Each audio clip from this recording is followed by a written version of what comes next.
తెలంగాణ రాజకీయాల్లో మళ్లీ చర్చనీయాంశంగా మారేలా సిపిఐ జాతీయ కార్యదర్శి డాక్టర్ కె నారాయణ తీవ్ర వ్యాఖ్యలు చేశారు. బీఆర్ఎస్ అధినేత మాజీ ముఖ్యమంత్రి కె చంద్రశేఖరరావు తక్షణమే తన శాసనసభ సభ్యత్వానికి రాజీనామా చేయాలని ఆయన డిమాండ్ చేశారు. శాసనసభ సమావేశాలు కీలకంగా జరుగుతున్న సమయంలో కేసీఆర్ గైర్హాజరు కావడం బాధ్యతారాహిత్యానికి నిదర్శనమని ఆయన విమర్శించారు. ప్రస్తుతం అసెంబ్లీలో రాష్ట్ర భవిష్యత్తుకు సంబంధించిన ముఖ్యమైన అంశాలు చర్చలో ఉన్నాయి. బీసీ వర్గాలకు 42% రిజర్వేషన్లు కల్పించే బిల్లు ప్రవేశపెట్టడం, కాళేశ్వరం ప్రాజెక్టు అవినీతి నివేదికలు వంటి విషయాలు ప్రధాన ఎజెండాగా ఉన్నాయి. ఇంత ముఖ్యమైన చర్చల్లోనూ కేసీఆర్ పాల్గొనకపోవడం ప్రజాస్వామ్యాన్ని అవమానపరచడమేనని డాక్టర్ నారాయణ అన్నారు. ప్రజలు ఎన్నుకున్న నాయకుడు ఇప్పుడు అసెంబ్లీకి దూరంగా ఫామ్ హౌస్ లో ఉంటూ నిశ్శబ్దంగా ఉండటం అనుమానాస్పదమని ఆయన ఎద్దేవా చేశారు. ప్రజల సమస్యలపై మౌనం పాటించడం ద్రోహమని డాక్టర్ నారాయణ వ్యాఖ్యానించారు. ఈ పరిస్థితికి ఒకే పరిష్కారం కేసీఆర్ రాజీనామా చేయడమేనని ఆయన స్పష్టం చేశారు.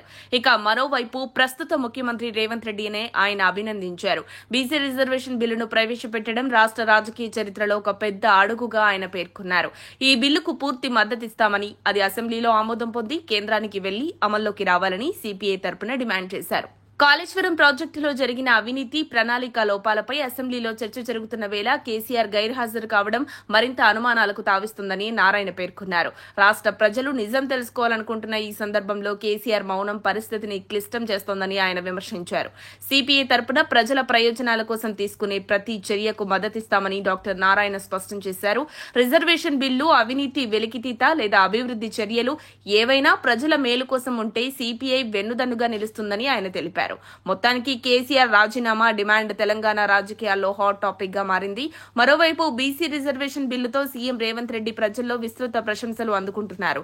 ఈ పరిణామాల దృష్ట్యా రాష్ట్ర రాజకీయాలు మరింత ఉత్కంఠభరితంగా మారే అవకాశం ఉంది. మరిన్ని అప్డేట్స్ కోసం మా కాయ్ టీవీని సబ్స్క్రైబ్ చేసుకోండి. మా వీడియో కనుక మీకు నచ్చినట్లయితే లైక్ చేయండి, షేర్ చేయండి. మీ విలువైన అభిప్రాయాలను కామెంట్ బాక్స్లో తెలియజేయండి.